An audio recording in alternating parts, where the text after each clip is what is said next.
जय श्री कृष्ण मित्रों, कैसे हैं आप लोग। उम्मीद करती हूँ आप लोग अच्छे होंगे। आज हम आपके लिए लेकर आ गए हैं बहुत ही सुंदर सी कहानी। दोस्तों, ये कहानी है एक शिकारी की जिसका नाम दामोदर था। दामोदर इकलौता अपने घर में कमाने वाला था। वो शिकार करके करके उन्हीं से उसका घर चलता था। उन पंछियों की वो खाल बेच देता था जिससे उसे अच्छे खासे पैसे मिलते थे। कई कई बार उनको ज़िंदा ही अगर उसने जाल में पकड़ लिया तो वो उनसे और अच्छे पैसे कमाता था, क्योंकि जो लोग कबूतर तोता ये सब पालते हैं उन्हें ये सब वो लोग अच्छे खासे पैसे उसे दे देते थे। तो वो इसी तरीके से अपना गुज़र बसर करता था। एक दिन दामोदर को एक शिकार में एक कबूतरी मिली जो है उसने दाना डाला था और जाल बिछाया था। और कबूतरी जो है उसे भूख लगी थी, उसे अपने बच्चों के लिए भी खाना ले जाना था। उसने सोचा क्यों ना कुछ दाने चुग ही लूँ, ज़रूरी थोड़ी ना है कि शिकारी ही हो सकता ऐसे ही दाने मिल जाएं। वो दाना चुगने के लिए जैसे ही नीचे नीचे उतरी, दामोदर ने उसे पकड़ लिया और उसे अपने साथ घर ले जाने लगा। जाते जाते उसे थोड़ी रात हो गई थी और उस दिन मौसम भी काफ़ी तूफ़ानी था, बारिश का मौसम था। और तूफ़ान और बारिश दोनों एक साथ हो रहे थे। और उसे कुछ समझ में नहीं आया।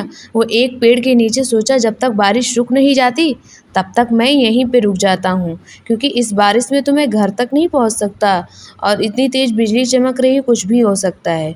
वहाँ पेड़ के नीचे वो ठहर गया। ऊपर एक कबूतर ज़ोर ज़ोर से रो रहा था। उसने ऊपर देखा तो उसने कहा ये कबूतर क्यों रो रहा है। तब कबूतरी ने देखा कि ये उसका पति है जो कबूतर उसके ना होने पे रो रहा है। उसने कबूतर को आवाज़ दी। कबूतर ने अपनी पत्नी की आवाज़ सुनी और नीचे उतर के आया और उससे कहा कि तुम कहाँ हो। उसने कहा मैं इस शिकारी ने मुझे कैद कर लिया है, मैं इसके जाल में हूँ और इसने मुझे पकड़ लिया है।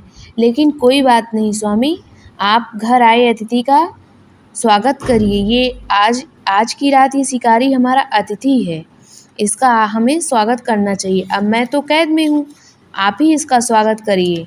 और उधर दामोदर खूब काँप रहा था क्योंकि उसे ठंड लग रही थी बारिश की वजह से और तूफान भी था।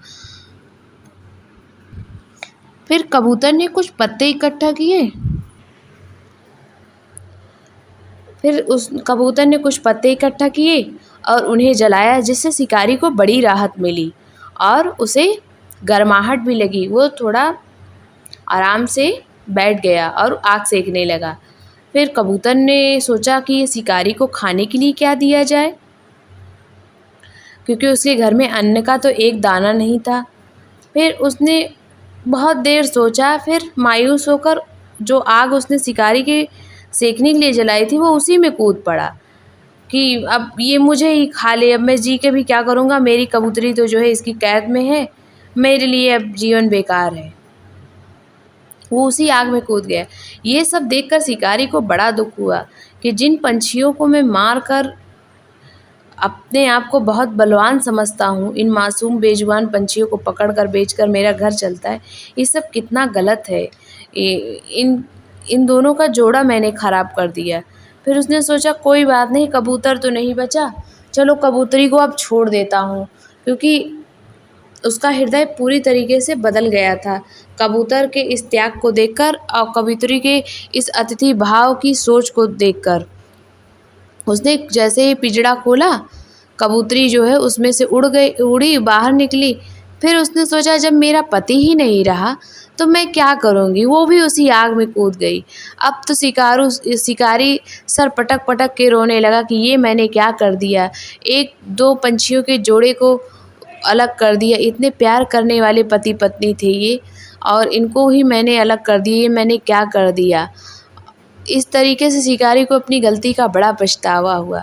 तो दोस्तों, ये कहानी आपको कैसी लगी ज़रूर बताइएगा। इस कहानी से हमें ये सीख मिलती है कि अतिथि अगर आपके घर कोई आया है, चाहे वो आपका दुश्मन ही क्यों ना हो, उसे भी अपने से ऊंचा स्थान देना चाहिए। अतिथि देवो भव, हमारे सनातन धर्म की यही रीत है कि अतिथि देव के समान है।